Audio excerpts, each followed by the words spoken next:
चीन जो मेरा वतन है, वहाँ के मुसलमान के अकायद और फ़िक़्ह हनफी में 99% चीन के मुसलमान अहले सुन्नत वल जमात है। इस वक्त चीन दुनिया में बहुत पावरफुल कंट्री है। आज हम तमाम मोबाइल यहाँ रखा हुआ वो लगभग 90% चीन का पैदावार है।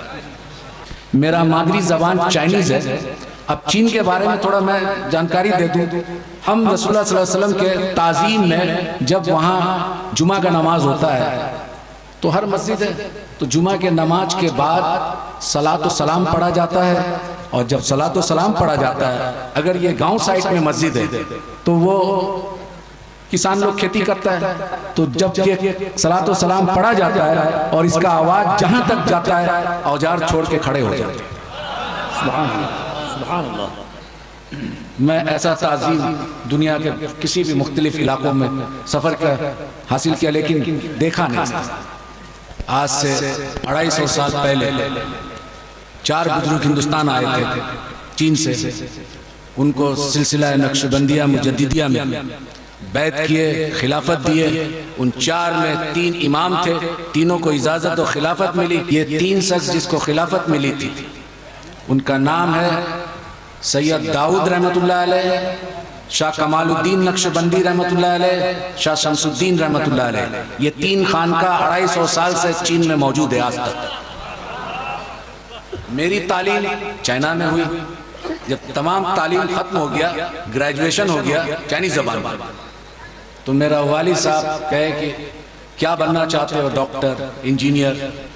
तो हमने कहा कि हमारे आबो अजदाद क्या था। हम अपने दादा के बारे में ज़्यादा जानकारी नहीं था। बोले हम सब नक्शबंदी सिलसिला के थे। हमारे वालिद साहब यानी कि मेरा दादा शाह कमालुद्दीन नक्शबंदी रहमतुल्लाह अलैह, मेरा वालिद साहब कहे कि वो दीन का खिदमत किया, उसका वालिद साहब दीन का खिदमत किया। तो हमने कहा कि जब इस ख़ानदान से हम बिलोंग करते हैं तो फिर हमें दुनियावी तालीम क्यों की? दीनी तालीम किसी मदरसा में देना चाहिए था। तो बोला कि आका अलैहिस्सलाम का एक मशहूर वाक़यात है, हदीस नहीं है, कि इल्म सीखना के लिए अगर चीन जाना पड़े,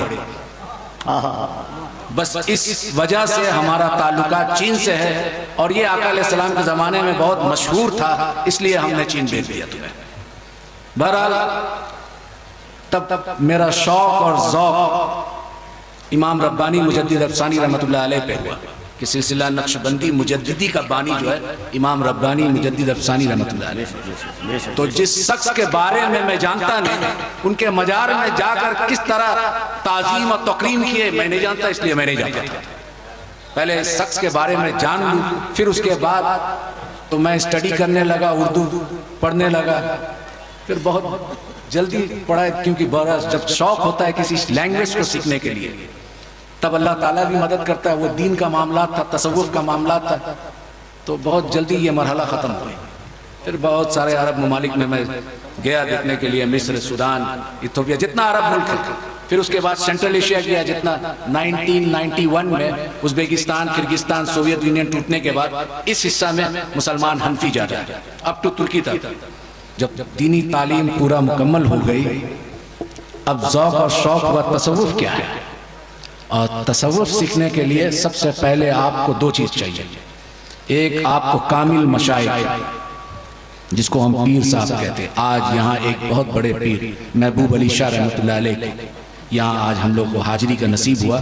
वो कौन शख्स थे, क्या थे जो दुनिया भूल नहीं पा रहा है? वो पूरी ज़िंदगी तसव्वुफ़ के बुजुर्ग थे। जब तसव्वुफ़ के बुजुर्ग सलूक की राह में कमालात हासिल कर लेते हैं तो अल्लाह ताला उनको अपना दोस्त बना लेता है और विलायत के नेमत से नवाज देता है। तो उन्हीं के एक ज़ौक़ और शौक़ और एक रूहानी निस्बत हमें यहाँ खींच के लेके आई। वो तबलीग जमात के 16 आदमी थे। आज तो तबलीग जमात चीन में बैंड है, वहाँ भी बैंड है। सिर्फ अगर चीन का सरकार इस्लाम को कबूल करता है तो वो बोलता है कि खानका के जैसा मुसलमान बनाओ जो मोहब्बत फैलाता है।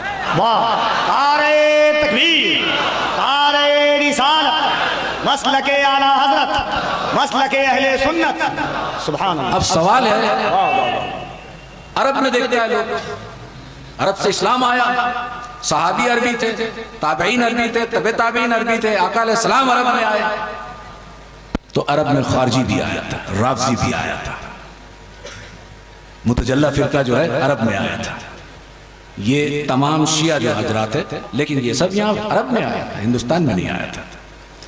तो सवाल उठा, जब स्टडी किया तो ये लोग ज्यादा जो अहले सुन्नत से निकले, मेन स्ट्रीम अहले सुन्नत है, सवाद आजम, लेकिन इससे जो साखे निकला मुख्तलिफ फिरकों में बटा, वो तमाम के तमाम फिरका कुरान से दलाइल देते हैं। इमाम शाफी रहमतुल्लाह अलैह फरमाते हैं कि हम बिद्दती उम्मतियों से हदीस लेना बंद कर दिया।